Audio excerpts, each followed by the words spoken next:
Welcome to Manufacturing Tech Australia with Shane Williams and Paul Mason. I'm here with Rob, the genius behind Shelfbot. How are you, Rob? Hey, nice to meet you, Paul. Thanks for coming on the show. Thanks. Now, so you invented this thing about 5 years ago, and from my understanding, there's a lot of bit of a gap in the industry, right? We've got big players who are delivering multi-million-dollar, ASRS solutions and great stuff out there in logistics and in warehousing.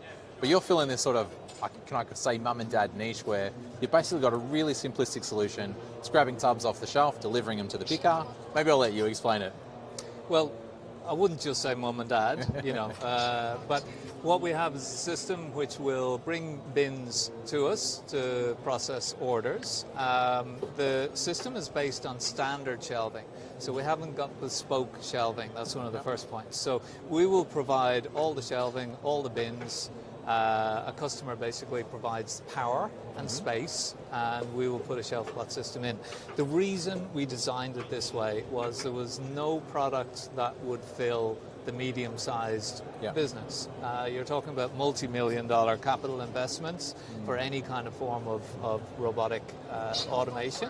So we designed it as simple as we could. It took a long time to get it simple. Yeah. Which for me was the interesting thing, because you start with so many sensors and then you say, well, can we get rid of that sensor? Can we get rid of that sensor? We've reduced the complexity down to 5 motors and 6 sensors for an entire Shelfbot system that you see running right now. Yeah, wow. And I like like you're saying, it's simple, but we can run and pick things. This one can pick obviously from both sides, but you could have an array of these where you've got multiple pickers, can pick things, the picker can walk along, grab something out from here, walk along to the next part, grab the next part. They're not spending that whole time walking around the warehouse. That's it. So we have a very simple trolley system here. It's presenting what we need to pick. We'll use our barcode scanner to scan that. Once we've scanned it, it then tells us to go to Shelfbot 2. We just bring our little T-trolley over to the next Shelfbot. If you have 4 of these around you, you'll get a bin presented every 15 seconds, which equates to about 240 picks per hour. Yeah. So very high pick rates for a very simple system. Yeah. Yeah, and this is your launch here at CeMAT24, right? It is. And great story, designed and manufactured here in Burwood in Victoria. That's right. All made here, so to suit the local market. Great story.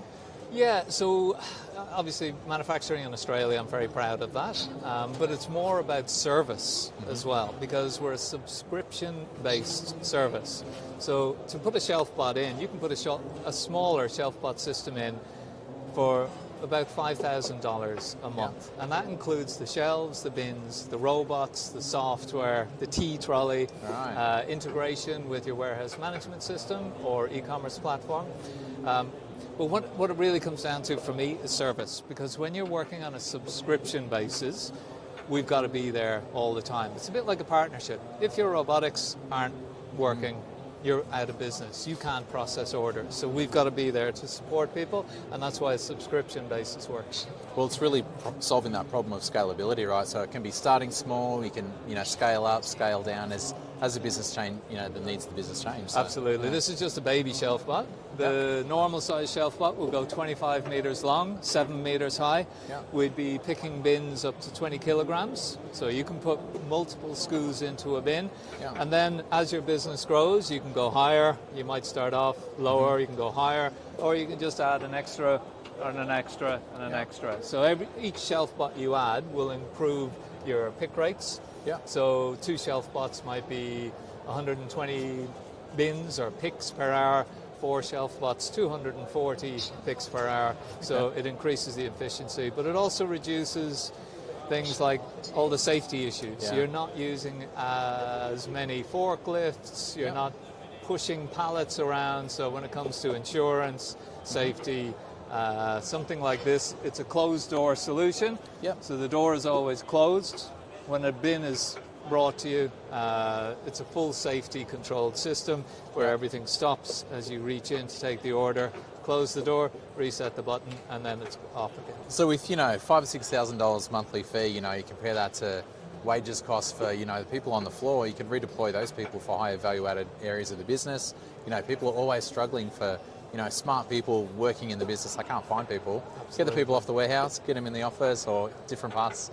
So use the thing above the shoulders a bit better. Absolutely, and you know, people are struggling to find staff everywhere. It doesn't matter where you are. I've had people come to me from saying this will go really well in India. Yeah. And you think surely, you know, manual labor, but you'd be surprised. Yeah, it's about the picking staff and warehouse staff can cost you up to 120,000 a year when you add in the cost of insurance and work cover and what have you. So it really can significantly reduce operating expenditure. There's no capital expenditure involved. So yeah, taking your good staff, getting them away from pushing trolleys around for a living and getting them into more useful parts of the business, more productive parts of the business is what we're about. Makes a lot of sense, Rob. Thanks for coming on the show. Oh, you're welcome. Nice to meet you, mate. You too. Cheers. Thanks for tuning in to Manufacturing Tech Australia with Shane and Paul.